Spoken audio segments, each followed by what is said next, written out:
videos every Monday and Friday. So if you love the tingles,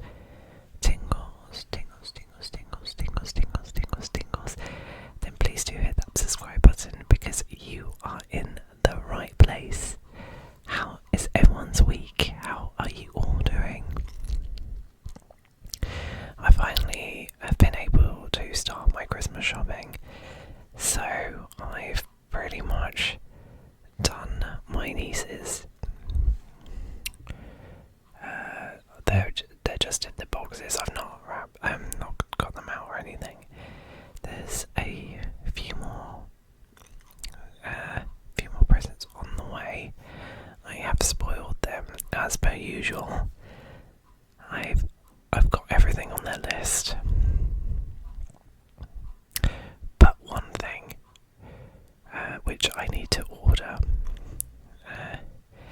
Daisy wants a Taylor Swift book, and it's the one thing I've not purchased yet, but I will get her the Taylor Swift book, and then that's everything on her list.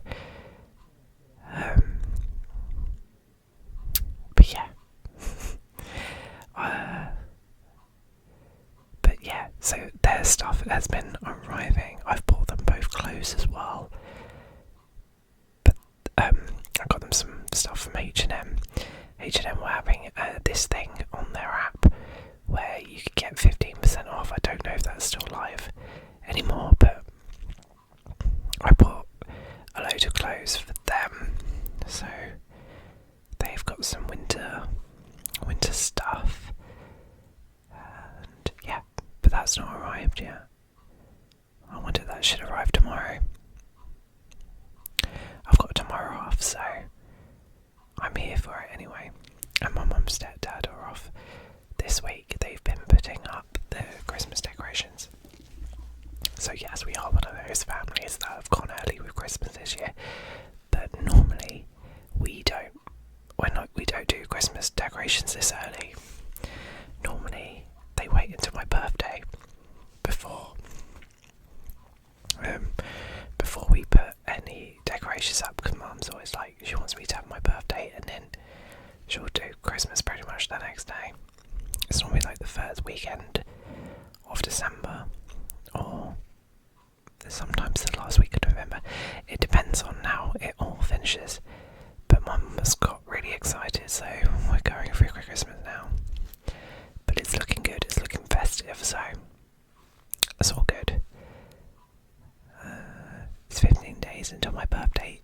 Today, when this video goes live, it's 16 days till my birthday, the day I'm recording it. Yes, I'm recording this video the night before. Sometimes I'm a little bit more organised, and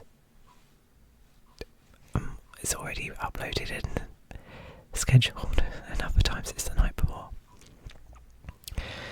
In a rare case, it's actually done on the day of. But I still get a video out. I don't think I've missed a video. I have. Sometimes I've not done 2 a week. But yeah. Anyway, not the point of this video. But thank you guys for joining me. Tonight we are going to be looking at a unsolved case, and it's the unsolved case of Alan Wood. So we're going to be delving into his tragic story. And he was a kind man from Lincolnshire, England, whose life was stolen in a brutal and unexplained attack. This case has baffled detectives, haunted his family and friends, and left a quiet village changed forever. Now, as we go through this story, I invite you to get comfortable. Maybe close your eyes. This is a sad case, so I'm going to guide you through the details gently, allowing you to simply listen, breathe,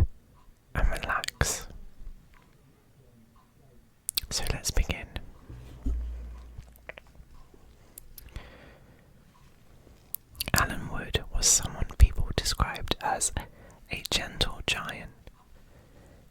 He was warm-hearted, friendly, and always willing to help others. He was born in 1959 and had lived his entire life in a small village. Oh, sorry, I misread that. Entire life in small villages around Lincolnshire. By the time of his death, Alan was 50 years old. He was 50. He was 50. Living alone in a cosy cottage in Lound, a picturesque village known for its rural charm and close-knit community. Alan led a quiet, simple life, working in a garden centre in a nearby town of Stamford. A place he loved because it allowed him to be close to nature. He had a knack for plants, understanding their care needs. His love for the natural world was one of many things people adored about him. In addition to his job at the garden centre, Alan also worked at a grocery store. He was known for his kindness and gentle sense of humour, qualities that endeared him to the customers and co-workers alike. Though he was single and didn't have children, he had a loving network of friends, and his family was very dear to him. His friends often noted how reliable he was, someone you could count on with a big, caring heart. Alan's life was modest, uncomplicated, and full of warmth. That's what makes this story so deeply heartbreaking. For someone as kind as Alan to meet such a tragic end, it's almost unfathomable.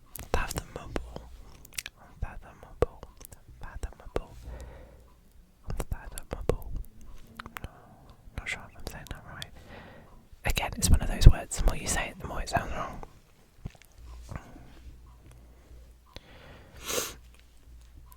So,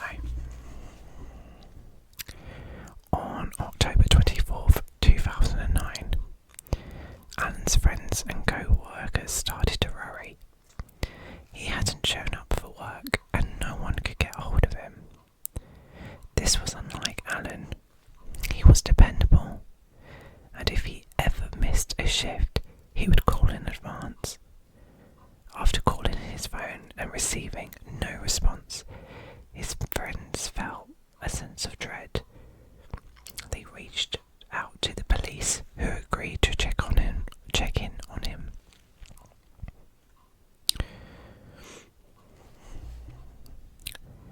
When officers entered Alan's cottage, they found a horrific scene. Alan's hands were bound, and he suffered numerous injuries that suggested he had endured extreme torture before his death. The level of brutality was something rarely seen, especially in a quiet village like Lound. Alan was known as a peaceful, gentle man. For him to be a victim of such cruelty left everyone shaken. His body was discovered in the living room. Evidence suggested that Alan had been alive during part of the attack, enduring a level of pain that investigators could barely comprehend. This wasn't a quick or accidental act. It was deliberate and vicious, almost as though the perpetrator had wanted to cause maximum suffering. Nearby, Alan's wallet was found emptied, and police quickly realised that his bank cards were missing. He soon discovered that these cards were used at several ATM machines in nearby towns after his death, leading detectives to suspect that robbery might have been the motive. But as they examined the violence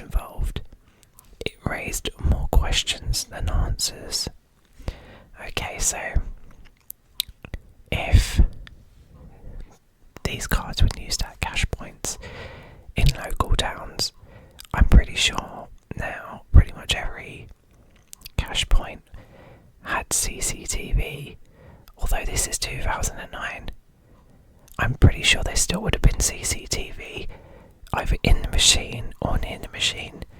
So couldn't they have worked out who was taking the money out? Whether or not it was the actual people or it would have been people connected to them. I know we're still getting to the story, so we don't quite know, but I'm just saying as a point of that, I know it is an unsolved case. I'm wondering where these what should I say? I'm trying to see why there's gaps in this case of how it's unsolved. Anyway, we carry on. So investigators combed through the crime scene for clues. Alan's body had been left in a way that suggested the killer might have been trying to send a message, though what that message was remains unclear. The torture inflicted on him indicated that this was more than just a robbery. It seemed to hint at a deeper, darker motive. One crucial piece of evidence was found: a DNA sample left at the scene, presumably from the killer. This was significant DNA evidence. This evidence can be often used to identify a key suspect. However, in this case, there were no matches in the UK's national DNA database. It was if the killer didn't have any prior convictions or simply hadn't been registered. Beyond the DNA, no other major pieces of evidence were found. However, whoever committed this crime had either been incredibly cautious or incredibly lucky, leaving very little trace of themselves. The level of planning suspected that this might have been the level of planning suggested that this might not have been a spur-of-the-moment attack. Rather, it seemed premeditated, as though someone had been watching Alan and chosen him specifically. This left detectives with DNA they couldn't match and a crime scene that offered few clues as to why Alan had been attacked. Every detail seemed to raise more questions than answers. I'm not buying that this wasn't premeditated. Like, it definitely was. It was definitely not a spur of the moment. And yeah, this definitely seemed that he was a target for sure. Not just some random. Okay, so this bit might answer my previous questions about the ATMs or cash points. If you're in the UK, we call them cash points. I know they are ATM machines, but it's like, I'm just going to the cash point, right? We say that, right? I don't say I'm going to the ATM. Anyway, not the point of this video. Following the trail of Alan's stolen bank cards, investigators uncovered CCTV footage of someone using the cards at various ATMs, cash points. This person had gone to great lengths to conceal their identity, wearing a hood that covered their face and making small, careful withdrawals to avoid triggering alarms. The footage was frustratingly vague. Despite numerous images, the police couldn't determine any defining features of the person. No clear view of their face, no obvious identifying marks. They were simply a shadowy figure in a hood, moving through ATM cash point transactions in a way that left detectives grasping for answers. The police visited nearby homes and businesses to see if anyone had seen the hooded figure or anything unusual around them around the time of the withdrawals, but once again the search turned up empty. It's got to be so frustrating, because you think someone using the cash point would be such a good evidence trail to follow, but yeah, I guess you would be trying to conceal your identity, because you'd know if you're going to the cash point there is going to be cameras. I mean, I think especially after the type of attack, it was a ballsy move to then try and use the cards, don't you think? Like, if you've just committed a gruesome murder, why would you then want to tie yourself with these cash point transactions? Because you're then putting yourself in the form of CCTV and cameras. You're literally linking yourself to the crime.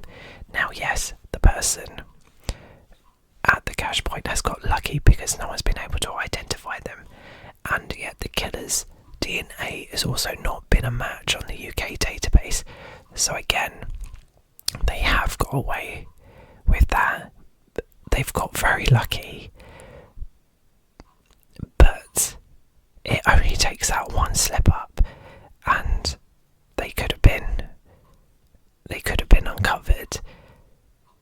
So I wonder if they thought they got lucky. I wonder if they were that smart and they thought, yeah, we're not going to get caught with this. Or they were sat at home watching the news or watching this video, for example, thinking, fuck me, yeah, we got lucky there. I don't know. These are the questions I have in my head. So,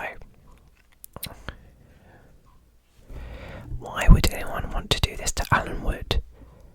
Detectives struggled to answer this question. The first and most obvious theory was robbery. Perhaps someone believed Alan had cash hidden away, but those who knew him knew he led a modest life. He isn't wealthy and didn't keep a large amount of money in his home. Another theory, and one that grew more plausible as investigators learned more about the crime scene, was that this was a targeted personal attack. The level of violence suggested anger or resentment, almost as if the killer had a personal vendetta. But Alan was known as a peaceful, well-liked man with no known enemies. Could it be that someone bore a grudge against him without his knowledge? I mean, this is an interesting theory, but I mean, you would really have to hate someone for that kind of violence, wouldn't you? Did something happen that we don't know?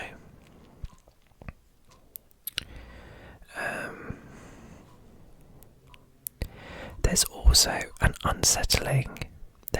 the unsettling possibility that Ellen's death was a random act of violence committed by someone passing through. Some people had theorized that this killer could have been a transient or a stranger, someone with a history of violence who saw an opportunity and took it. But even this theory falls short of explaining the level of torture inflicted.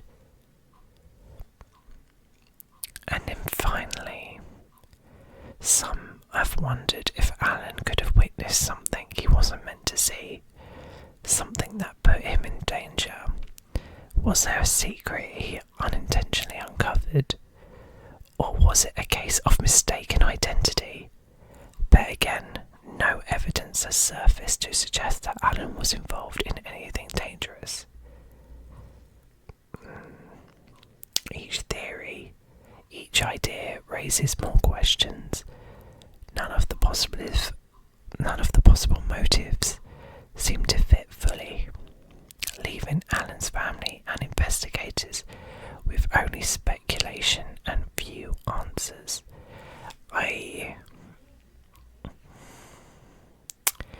I'm so baffled by this case. So thank you for suggesting this case, because I'm completely lost on this.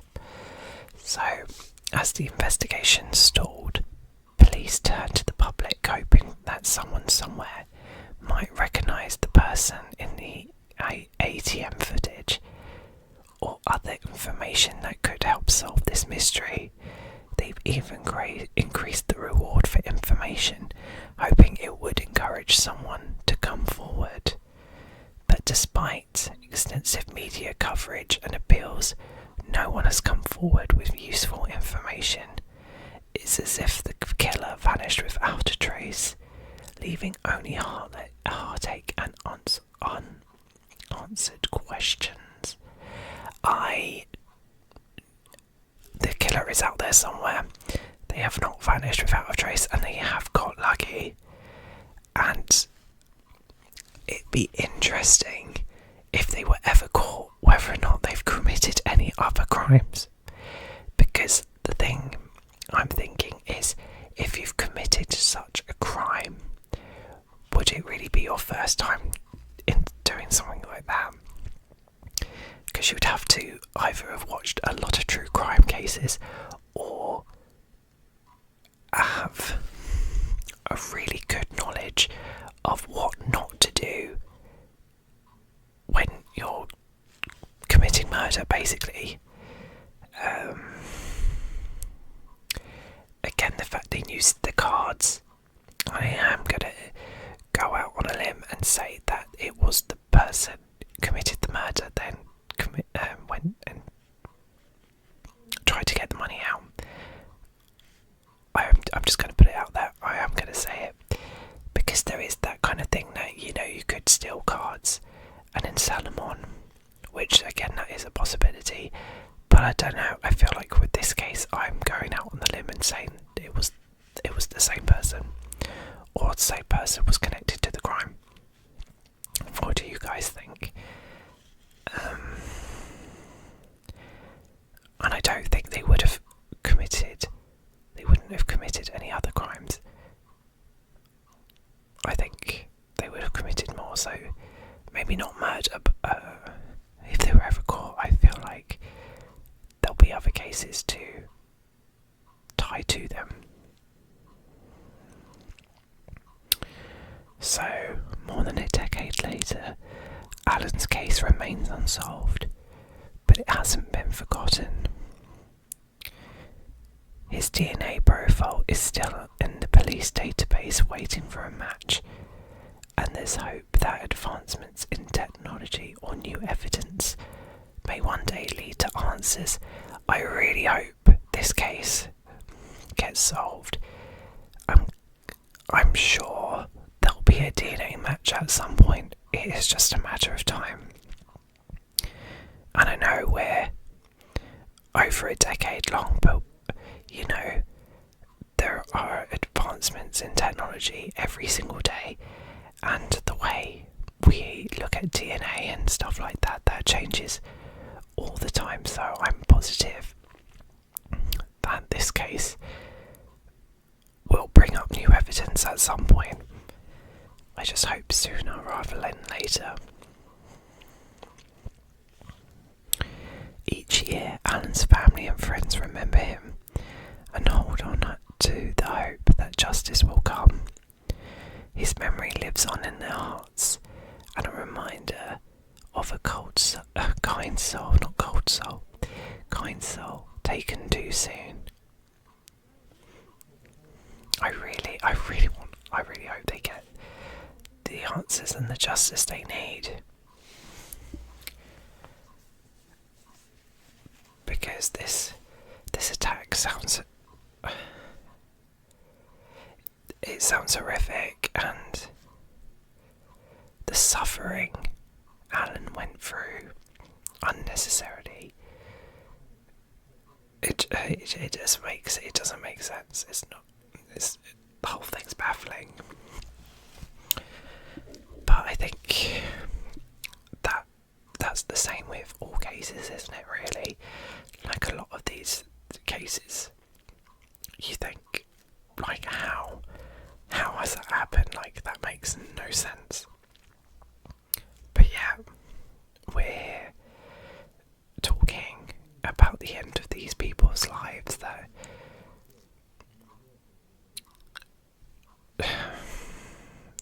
It just shouldn't have happened.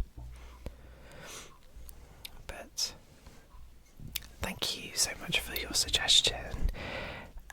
Again, if you're still awake, I forgot to say this at the start of the video, so I'm going to say it at the end. So this can go into your subconscious whilst you're dreaming away. But if you guys have any true crime cases that you would like me to cover and look at, then please don't hesitate to leave them in the leave them in the comments below. I was also going to say, please hesitate to leave your comments, which is not what I meant. Is don't hesitate to leave your suggestions in the comments below, or leave your thoughts on this case down below as well. I'd be very interested to hear what you guys have to say. Do you think he was do you think he was targeted? Do you think it was random? What are your thoughts on the case? I definitely don't. I don't think it was random. It doesn't. I mean, the whole thing doesn't make sense.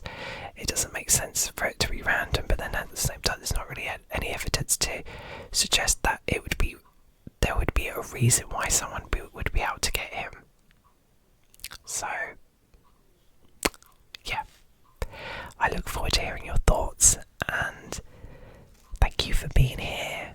Please take care, stay safe, be kind to one another. Sweet dreams. Good night, and I shall see